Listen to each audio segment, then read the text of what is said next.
Hello दोस्तों, नमस्कार। मैं जेके चौरसिया स्वागत करता हूं आप सभी का आपके अपने चैनल एक्सीलेंट गुरुकुल में। दोस्तों, आज की इस वीडियो में हम लोग पढ़ने वाले हैं क्लास 9 साइंस का अध्याय 1 हमारे आसपास के पदार्थ यानी मैटर इन आवर सराउंडिंग। साथियों, इस चैप्टर में हम लोग जैसे अपने चारों तरफ जब हम लोग देखते हैं तो हमें विभिन्न प्रकार की वस्तुएं नजर आती हैं, जैसे जिनका आकार, आकृति और बनावट अलग अलग होता है। जैसे आप पेड़ को देखेंगे तो आपको अलग बनावट दिखेगी, आप किसी भी पदार्थ को देखेंगे तो सबकी बनावट अलग अलग होगी। इस विश्व में प्रत्येक वस्तु जिस सामग्री से बनी हुई है उसे वैज्ञानिक ने नाम दिया पदार्थ। यानी कोई भी वस्तु जिस सामग्री से बनी हुई है वो उसको हम कहते हैं पदार्थ। जिस हवा में हम सांस लेते हैं जिस हवा में हम सांस लेते हैं, जो भोजन हम खाते हैं, पत्थर, बादल, पेड़ पौधे, तारे, पशु, यानी यानी यहाँ तक कि पानी की एक एक बूंद, रेत का एक एक कण, ये सब पदार्थ हैं।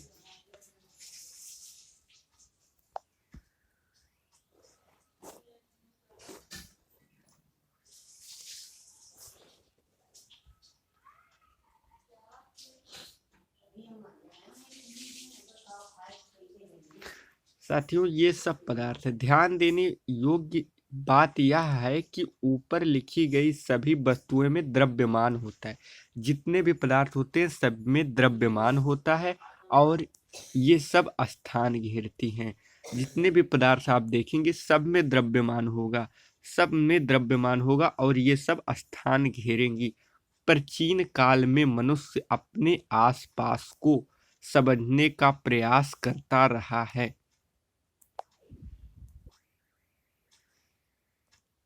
साथियों, प्राचीन काल में अगर देखा जाए तो प्राचीन काल से ही मनुष्य अपने आसपास को समझने का प्रयास करता रहा है। भारत के प्राचीन दार्शनिकों ने पदार्थ के 5 मूल तत्वों में वर्गीकृत किया, जिसे पंच तत्व कहा गया। ये पंच तत्व हैं जैसे वायु, अग्नि, पृथ्वी, जल और आकाश।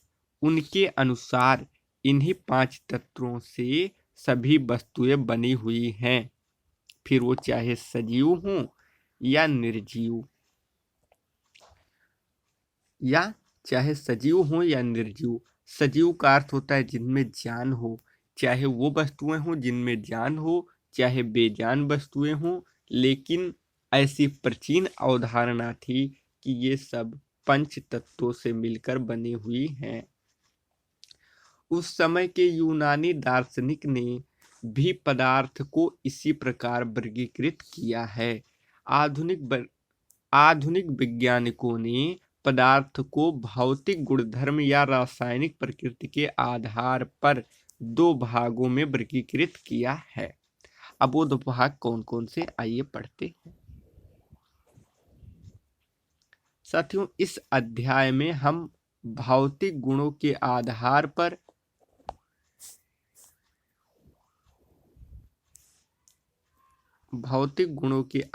पर पदार्थ के बारे में ज्ञान अर्जित करेंगे और पदार्थ के रासायनिक पहलुओं को आगे अध्याय में पढ़ेंगे। इसमें केवल हम पदार्थ के बारे में कौन कौन सी उनकी क्वालिटीज है उनके बारे में जानकारियां एकत्रित करेंगे और बाकी सारी चीज़ों को हम स्टेप बाय स्टेप अगले चैप्टर में पढ़ते जाएंगे।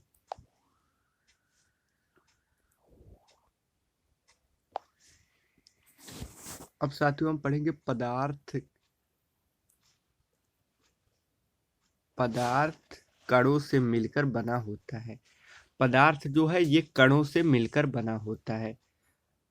छोटे छोटे कण यानी छोटे छोटे कण मिलकर एक पदार्थ का निर्माण करते हैं। तो जैसे बहुत समय तक पदार्थ की प्रकृति के बारे में 2 विचारधाराएं प्रचलित थी। एक विचारधारा यह मानना था कि पदार्थ लकड़ी के टुकड़े की तरह सतत होते हैं। यानी जैसे लकड़ी का टुकड़ा होता है तो उसमें लकड़ी के टुकड़े की तरह सतत होते हैं। और परंतु अन्य विचारधारा का मानना था कि पदार्थ रेत की तरह कणों से मिलकर बने होते हैं। दो विचारधाराएं क्या थी साथियों इसमें? पहली जो विचारधारा थी वो ये थी कि कोई जो पदार्थ होता है वो लकड़ी की तरह सतत यानी कण नहीं होते, एकदम सतत होते हैं।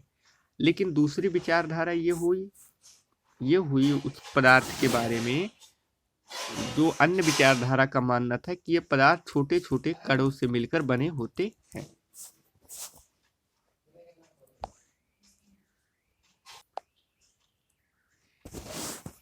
दोस्तों क्रियाकलाप एक, आपको क्रियाकलाप में क्या देखना है?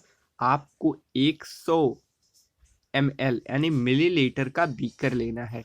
आपको एक कोई बीकर ले लेना है जो 100 मिलीलीटर की हो, ठीक, जो 100 मिलीलीटर का हो। तो इस बीकर को लेंगे और जल से आधा भरकर जल के स्तर पर निशान लगा ले।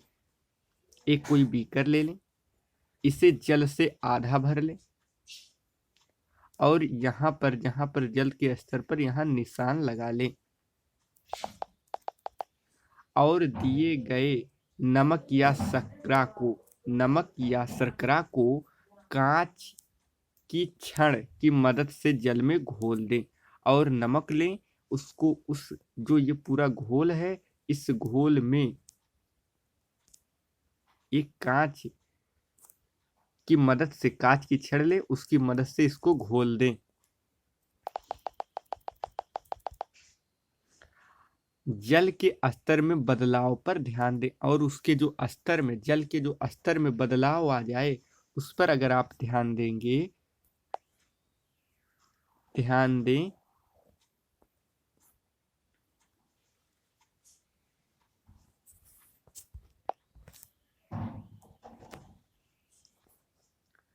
जल के स्तर में आए बदलाव पर ध्यान दें। आपके अनुसार नमक या शर्करा का क्या हुआ? ये कहाँ गायब हो गए? क्या जल के स्तर पर कोई बदलाव आया? आपको ये करना है, ये आपका एक्सपेरिमेंट है।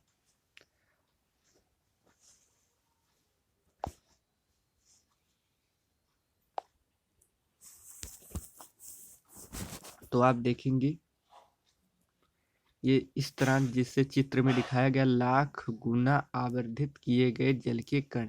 जल है, इसमें नमक मिलाएं, जल और नमक मिलाएं और हिलाएं। इस तरीके से अगर आप एक कांच की छड़ के इसको मिलाएंगे जल और नमक के इस घोल को, तो आपको लगेगा चित्र एक में जब आप जल में नमक को घोलते हैं तो नमक के कण पदार्थ के कणों के बीच रिक्त स्थानों में समावेशित हो जाते हैं। यानी इसी में आपस में जो पदार्थ जो जल के बीच में खाली स्थान होता है उसी खाली स्थान को नमक के कण उसी में आ जाते हैं या उसी में समावेशित हो जाते हैं। तो दोस्तों आज की वीडियो में इतना ही। मैं उम्मीद करता हूँ ये वीडियो आप लोगों को बहुत अच्छे से समझ में आ गई होगी। अगर वीडियो हमारी आ रही है तो आप इसे लाइक करिए और चैनल को अगर अभी तक सब्सक्राइब नहीं किया तो सब्सक्राइब कर लीजिए, जिससे आने वाली वीडियो आपको मिलती रहे। तो वीडियो पूरा देखने के लिए थैंक यू सो मच।